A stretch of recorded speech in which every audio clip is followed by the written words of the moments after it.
வந்தே மாதரம் நமக்கு ஏஆர் ரஹ்மான் பாட்டு தான் ஞாபகம் வரும். அது அப்படியே இந்தியாவே ஒரு குலுக்குச்சு. அதுக்கப்புறம் தான் அந்த பாட்டு நிறைய பேருக்கு தெரியவே வந்துச்சு.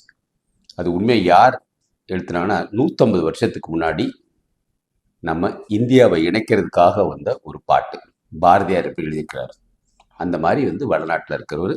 அவரோட பேரு பன்கிம் சந்திரா. அவர் 1870 அப்போ பாடியிருக்கிறார். அப்போ 150 வருஷத்துக்கு முன்னாடி. இப்போ அது நம்ம தேசபக்தி பாடல் அப்படின்ட்டு அதை ஜனகணமனுக்கு முன்னாடி அதை பாடணும் அப்படின்னு இந்திய அரசாங்கம் அதை சொல்லியிருக்கிறாங்க. இதை கொஞ்சம் பெரட்டி போட்டோம்னு வச்சுக்கோங்களேன், இது ஒரு மாதிரி முதல் ஸ்டான்ஸா, 2வது ஸ்டான்ஸா, 3வது ஸ்டான்ஸாலாம் தேசத்துக்காக நம்ம ஒன்றிணையணும் அப்படிங்கிற மாதிரி இருக்கும்.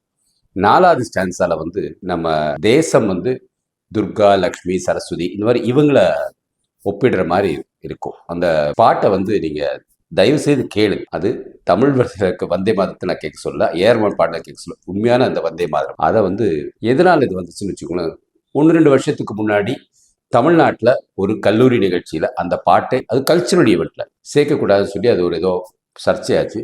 அப்புறம் உடனே ஹைகோர்ட் போனாங்க. ஹைகோர்ட் அது தேசபக்தி பாடல், அதனால கட்டாயம் சேர்த்துக்கணும்.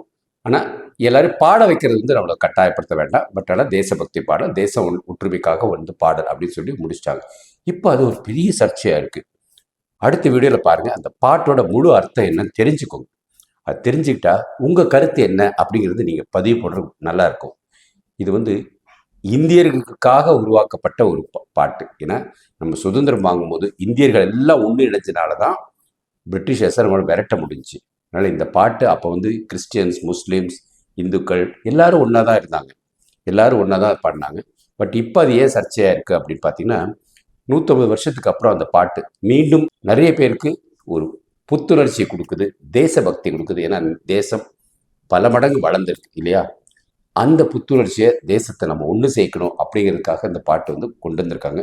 உங்கள் கருத்து என்னன்னு பதிவு போடுங்க. அடுத்த வீடியோவில் அதை பற்றி ஃபுல் மீனிங் போடுறேன். வந்தே மாதரம் அந்த பாட்டு ஏஆர் ரஹ்மான் பாட்டு. இது வந்தே மாதரம் சுஜலாம் அப்படின்னு வரும் இல்லையா?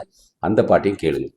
அதில் அர்த்தம் என்ன நம்ம புரிஞ்சுக்கணும். இந்த எலெக்ஷனில் அது ஒரு பெரிய ஒரு சர்ச்சையாகும். அதனால் தெரிஞ்சுக்கிறது நல்லது. தேசபக்தி பாடுறதுல எந்த தவறும் இல்லைங்கிறது என்னோட கருத்து. நீங்கள் என்னன்னு சொல்லி பதிவு போடுங்க. வாழ்க பாரதம், வளர்க தமிழ், ஒளிரட்டும் தமிழகம். வந்தே மாதரம்.